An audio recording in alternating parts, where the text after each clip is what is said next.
Hey guys, what's going on? Joe's Neon here. Had a neat little project I did recently. A friend of mine gave me a hatchet that I love, and this thing was in some pretty rough shape. The head was bright orange, rusted out, and it had a homemade handle on it, which was pretty interesting. But I need some help in figuring out what it is, what kind of hatchet it is. Maybe you guys can help me with that. So let me show it to you. Now, of course, I'll show you the handle. This is the hatchet. I made a handle for it, a sheath. I couldn't get a handle for it because of the size of the eye. So I ended up making my first handle. I made it out of walnut. Kind of neat. My initials in it here. This is the handle that was on it. Look at this piece of wood. I mean, just a piece of wood alone looks like it was made many years ago. So anyhow, I stripped the head down with some cider vinegar, gave it a little love. That's what it looks like. It's got a nail puller on it, and it hafted just perfect.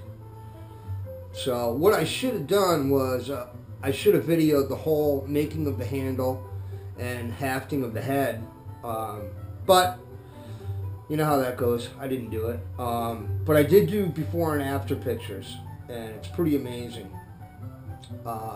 Anyhow, the only markings on this, it's stamped with a number 600, is all it says on it. It's all I can find is the number 600. But it's real nice in the hand. I like it a lot. I think it's going to be a lot of fun to use. And as of, if you've watched my other videos, anything that I have that is supposed to cut, cuts. This is sharp as a razor. Came out real nice. So you guys can help me out, you know. Let me know what you think. If you get a good look at that shape of the head, it's got the little nail puller thing on it there. Little inset for pulling nails. But it's quite a heavy head for its size. It's got quite a wide cheek on it. So I don't know, I've never seen anything like it, and I just figured I'd put it out to you guys and see if maybe you can help me out.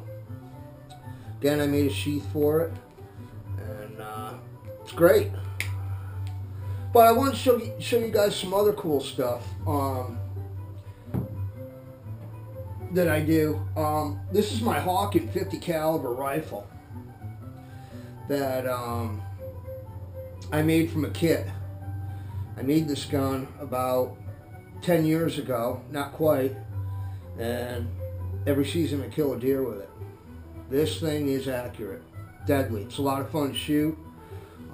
Came out real nice.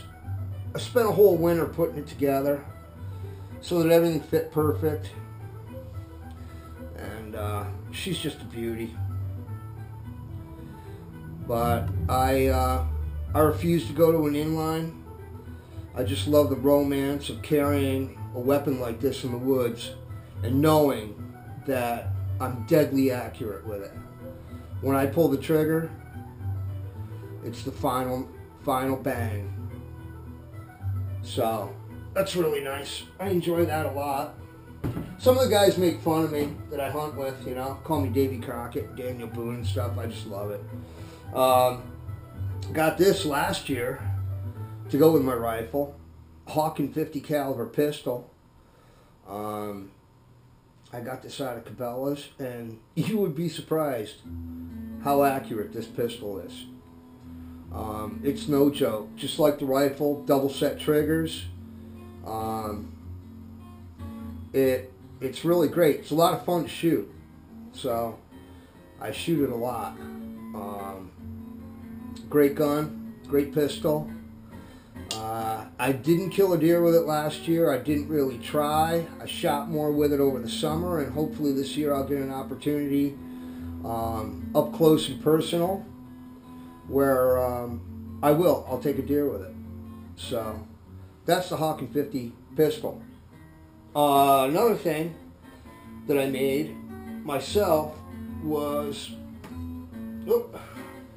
this is what's called a fiddle horn, or a fiddle peg powder horn.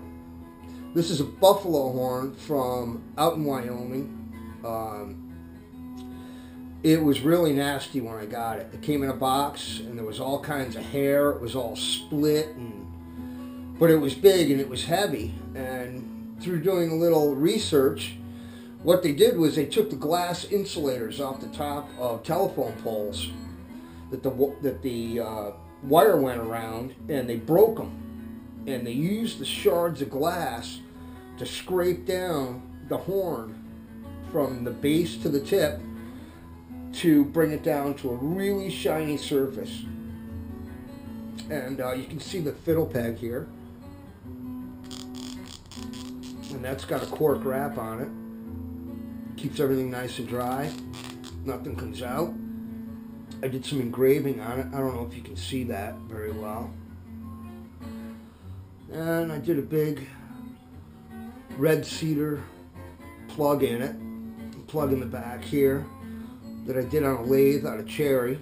It's got a little brass insert in there. I don't know if you can see that. But yeah, that's pretty cool. That's my powder horn. I like to carry that. It's a real nice piece. Another thing I wanted to show you guys was a lamp that I had made. So for all my trapping buddies out there, check this lamp out. I think you think it's pretty neat. It's got a base of a double bit axe. Now, you know that I would have that restored, but on the bottom side there's a crack in the head, so I used the head as a base, and that's a number 4 Victor, and they really make a neat lamp. I'll tell you what, it's all welded open, so it it can't get anybody. But I took the chain off and I used it for the pull chain. I still got the buckle on here, buckle swivel, but yeah, pretty neat for a lamp.